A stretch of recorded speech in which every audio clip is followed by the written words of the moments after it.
अस्सलाम वालेकुम। कैसे आप सब ठीक हैं? एज़ यूजुअल आप ठीक ही होंगे। इस वीडियो को बनाने से पहले मैंने बहुत सोचा कि मैं ऐसे क्या अपने अल्फाजों में जादू ले आऊँ कि मैं अपने यानी जो फ्यूचर डॉक्टर है उनको समझा सकूँ, बता सकूँ कि भाई पीएमसी और पीएमडीसी के ड्रामे से आपने कैसे निकलना है। ड्रामा तो ख़त्म होना नहीं है, वो तो चलता रहना है।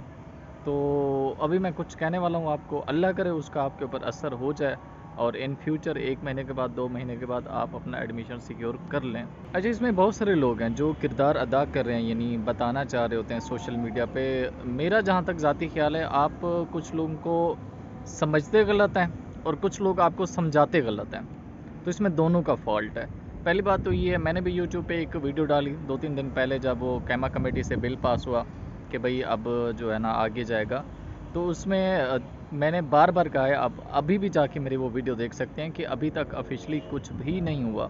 ये सिर्फ क्यास आराइयाँ हैं। मैंने यहाँ तक भी लफ्ज़ यूज़ किया है उर्दू में, मतलब एक और सिंपल अल्फाज में क्या बनता है, जिसे हम इंग्लिश में गुस्ब कहते हैं, यानी बकवास, यानी फजूल बात, उसका ये मतलब बनता है। भाई साहब, अभी तक पीएमडीसी के प्रोसेस चल रहे हैं। अभी जो इख्तियार है वो सारा का सारा पीएमसी के पास है।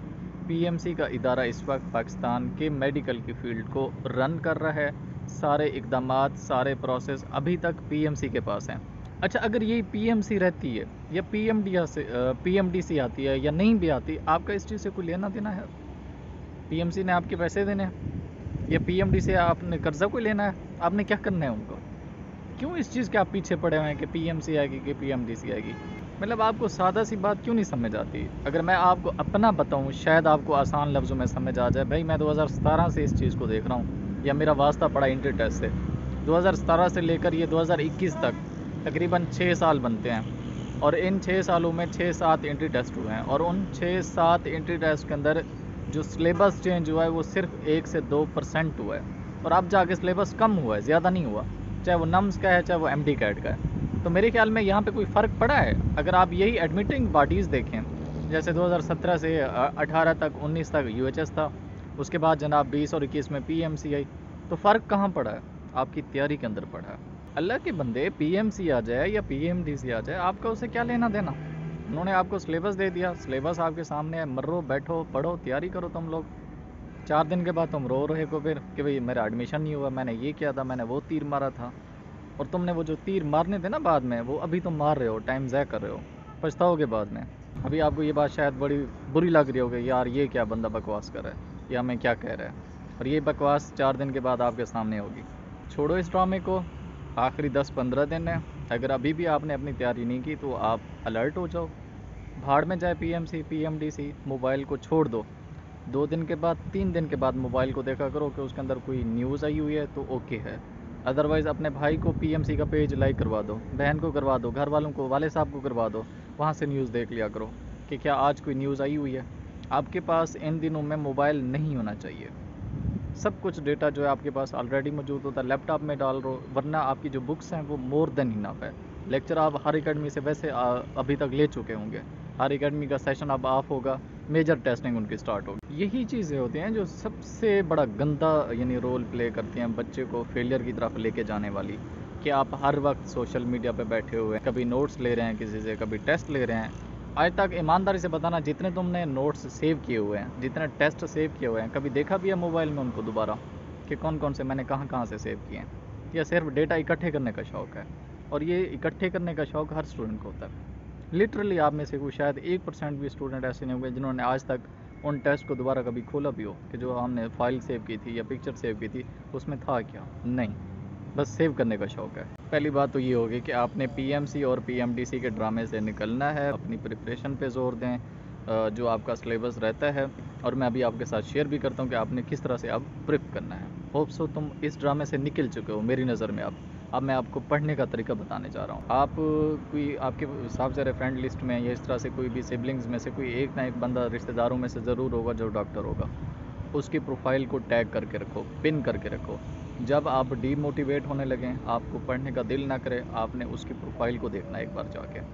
आपका जज्बा उसी वक्त जाग जाएगा डॉक्टर बनने का, और आप दोबारा पढ़ना स्टार्ट हो जाओगे। ये तो है एक बिल्कुल, जैसे कहते हैं ना, नैनो सेकंड वाली आपके लिए ट्रिक फॉर मोटिवेशन।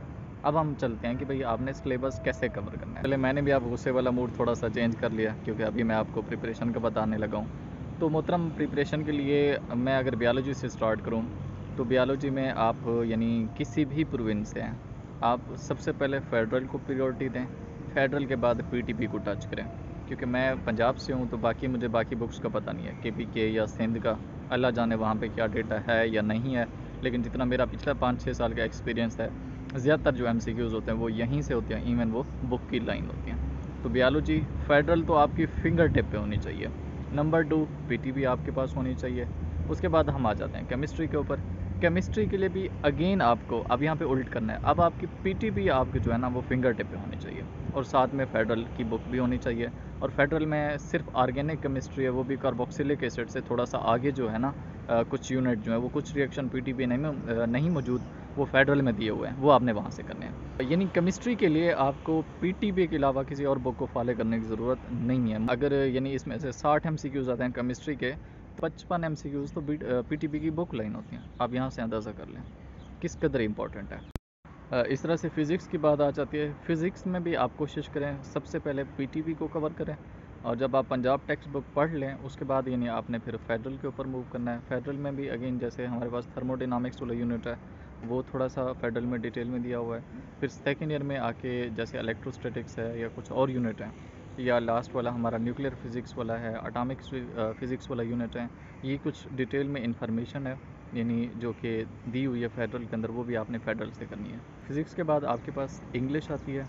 इंग्लिश को कवर करने के 2 ही तरीके हैं। सबसे पहला तरीका तो ये है कि आप किसी भी एकेडमी से लेक्चर लें, नोट्स ना पढ़ें, नोट्स से आपको कभी भी समझ नहीं आएगी।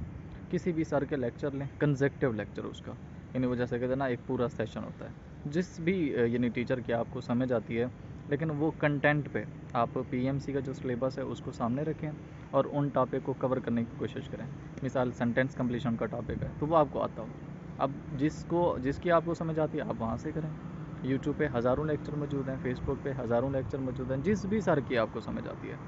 पहला इसका ये तरीका हो गया। दूसरे तरीके पे फिर उसकी प्रैक्टिस। और इंग्लिश अगर आप मेरे से पढ़ना चाहें तो भी पढ़ सकते हैं। हज़ारों लोगों को मैं ऑलरेडी पढ़ा चुका हूँ, अभी भी सेशन हमारे चल रहे हैं।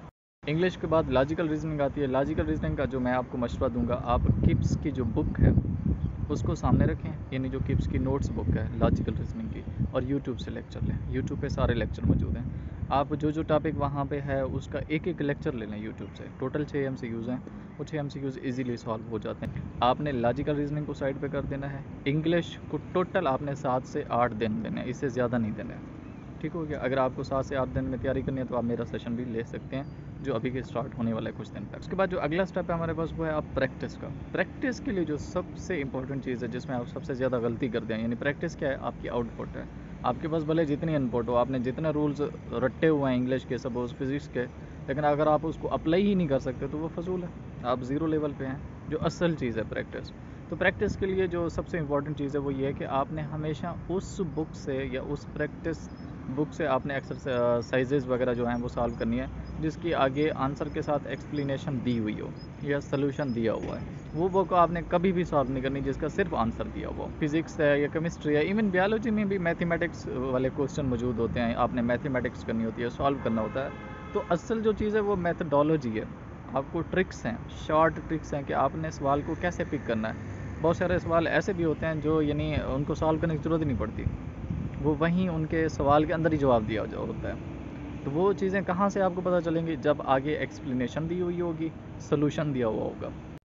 इसमें मैं किसी एकेडमी के ख़िलाफ़ नहीं हूँ, क्योंकि मैंने बच्चों को बेहतर गाइड करना है, तो मैं बेहतर गाइड करने के लिए ये नहीं कह रहा हूँ कि इसमें यानी स्टेप और किप्स ही वहद हैं जिनकी जो प्रैक्टिस एक्सरसाइजेज़ हैं या जो उनकी प्रैक्टिस नोट्स हैं उनके अंदर आगे सलूशन दिया होता है। बाकी एकेडमीज़ का आजकल मुझे नहीं पता कि उनकी हैं या नहीं है, लेकिन जहाँ तक पहले कुछ दिन मैंने देखा था, जैसे अपना ग्रिप है, इरा है या कुछ और हैं, इस तरह से स्टार एकेडमी है, तो उनके आगे आंसर की दी होती है लेकिन सलूशन नहीं दिया होता, तो वो इंतहाई फ़जूल बुक है और उनके भारी भरकम पैसे भी होते हैं, तो आपने बिल्कुल भी नहीं ख़रीदनी। हाँ, अगर उनका आगे सलूशन या एक्सप्लेनेशन दी हुई है तो आप ज़रूर उसको ख़रीद सकते हैं, अदरवाइज़ वो आपका टाइम वेस्ट होगा और मनी भी साफ ज़रा वेस्ट ही होगा। और उम्मीद है आप इन चीज़ों पे अमल करेंगे।